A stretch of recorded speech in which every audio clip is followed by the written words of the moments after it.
So in the Sustainable Food Systems Master's Program, students study a wide range of topics related to food and sustainability.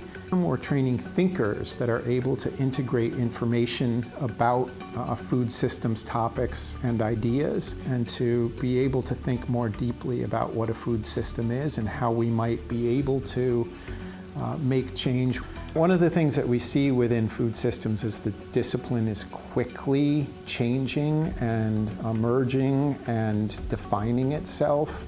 There are jobs in the food system, lots of jobs in the food system that weren't there 2 years ago, 5 years ago. And I think that's really an exciting space to be in for our graduates. It's amazing what kind of doors open when you take this program.